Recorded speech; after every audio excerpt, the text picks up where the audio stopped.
Trenutačno je situacija na području, da kažem, ex-Jugoslavije ili Balkana izazovna, ako mogu ovako da kažem, jer kriza se osjeti baš, naročito kriza zbog pada proizvodnje u Njemačkoj ili da kažem na zapadu, Njemačka, Italija, Austrija, na koju su najviše vezane tekstilne proizvodnje iz naše regije. Pošto oni imaju manje posla i ti naši kupci, da kažem, ili proizvođači tekstilna imaju puno manje narudžbi i posljedično je to jedna kriza. Tako da takve krize, ja sam 35 godina u tom poslu, moram da reći da je takva kriza bila tamo oko 2008. do 2010. kad je bila ta ekonomska kriza. Mogu reći da čak i kad je bila korona smo nekako prolazile, sad se baš ta kriza osjeća jako.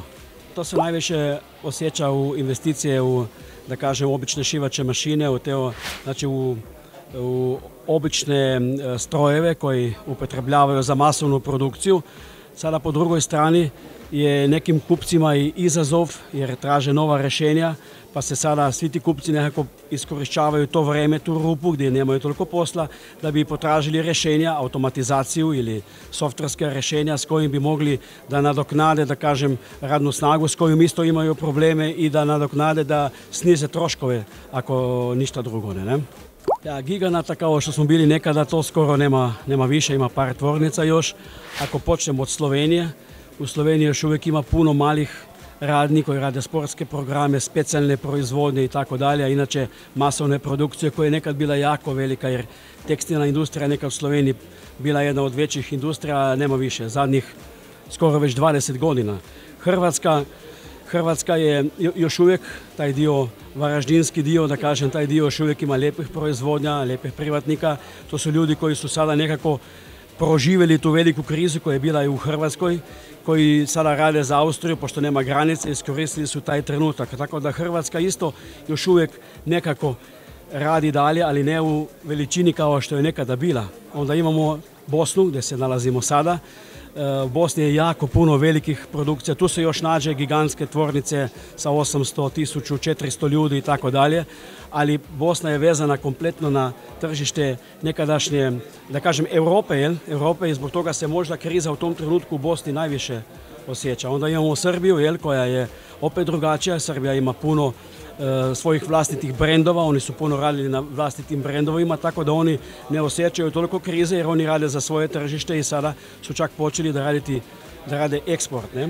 Ako idemo još do Makedoniju, da idemo dole i tamo se ta kriza jako osjeća jer Makedonci sve 99% radi za izvoz, opet ne znam, puno rade Nizozemska, Engleska, Njemačka i svi ti su im zaustavili, da kažem, smanjili na pola narudžbe, tako da se ta kriza po tim područjima nekako jako osjeća. Jedino tvornice velike su par tvornica u Srbiji još ostalo, koja su, da kažem, na pola državne još vlasništva, inače velikih tvornica giganata koji su nekad bili u ex-Jugoslaviji nema više. Pošto smo mi, da kažem, osjetili tu krizu već prije 10-15 godina, znali smo da će se nešto slično dešavati i u ostalim dijelovima Jugoslavije, pa smo već prije 10 godina počeli sa ulaganjem u znanje naših zaposlenih da bi mogli raditi, znači, tu automatizaciju. Automatizacija ide u više smjera. Jedna je smjer samog šivanja, gdje, znači, ti automati nekako nadomeste radnu snagu i povećaju kvalitetu. Druga smjer je rezanje, krojenje, gdje se više ne kroji ručno, znači imate automate koji vam sami reže. A treća, da kažem, grana je digitalizacija proizvodnje koju mi sada zadnje, da kažem, 5-6 godina smo uložili jako puno energije jer smo predvidjeli da će biti to jako veliko rješenje za sve tvornice. Tako da u tom trenutku sve tvornice idu na tu digitalizaciju gdje može kontrolirati taj proces u jednoj tvornici, znači proces proizvodnje, proces krojenja, proces kompletno svih procesa da imaju pod kontrolom, što znači da jako niže svoje troškove i smanjaju ljude jer ljudi nema. Veliki problem je i radna snaga trenutačno. To je možda i najveći problem u tom trenutku. Da, moram reći da da.